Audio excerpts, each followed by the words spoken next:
Another one of my favorite films of all time, V for Vendetta may have changed the original comic's message from anarchy to revolution. It still, however, maintains the imagery and the characters, and it is, in my opinion, the last great film that the Wazowskis were associated with so far. My name is Jeremy, and I host Listening to the Movies on 101.7 Silver Radio, or on www.civl.ca. I play classic hits from great film soundtracks, and last night, I played V for Vendetta. I will get this out of the way right off the bat. I am a fan of both the comic and the film, but I will admit they are both very different in some aspects. Of course, there are some similarities, and I like both of these. The film takes place in the future day London, whereas the other one took place in 1990s, but the timeline can be pushed aside. It's focused on where London is ruled by a tyrannical dictatorship, and people are afraid of their government. That is until a man in a Guy Fawkes mask blows up the Old Bailey singing to Tchaikovsky's 1812 Overture. The film follows the terrorist V and Evie as their lives are intertwined both by an infatuation for each other as well as a difference in political mindsets. V wishes for revenge more so than revolution, whereas Evie wants V to understand that there is more than just revenge in life.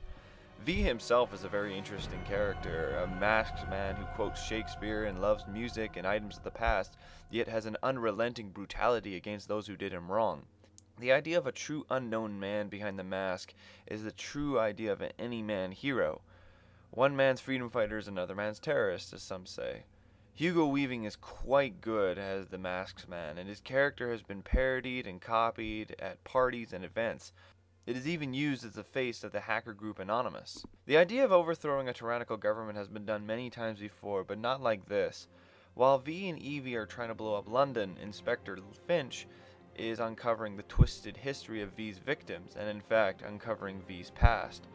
All three of them come together in an unexpected way, and they forge the future that is created not only by V, but also by the people of Britain who stand up to tyranny and oppression. Of course, the ending of the film is much more dramatic and kind of makes a little bit more sense. Well, that is if you take out the whole seeing the dead people at the end thing. The idea of Finch taking down V with a couple of bullets in the comics is pretty odd considering how super strong we were told he is. Of course, the film version is the exact opposite, in which he takes 1 billion bullets, so it's really absurd. The idea, however, in the comics was that Evie took on the costume without revealing his face to her somehow, and she represented herself to the people on top of a building just before blowing up the last piece of government standing between them and total anarchy. I just thought that someone would have said, "Hey, you sound like a girl now." But that's just a minor conception I have.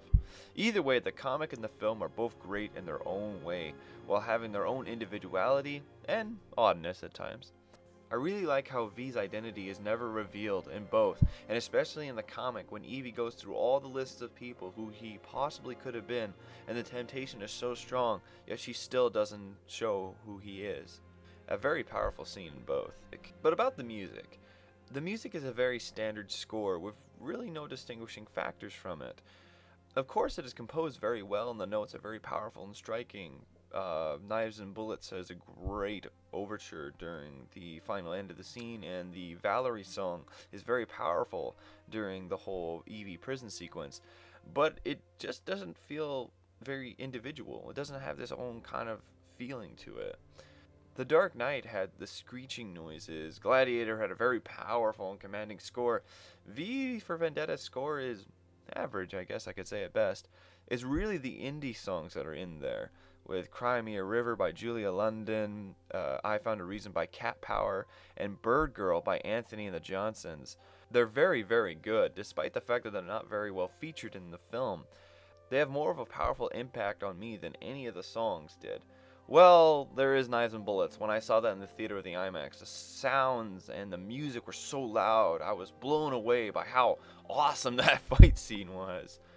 But Cat Power is probably the best song I can remember. It is a very powerful song and one of the best I've ever heard by Cat Power.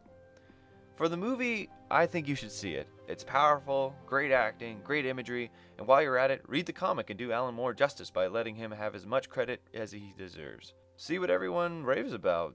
Speaking of which, I've never actually done this in a video before, but I thought I might prove it to people who kind of think I can't do this. If you remember at the very beginning when V is revealing himself, he says that whole speeches of the V's, so I thought I could just do my own.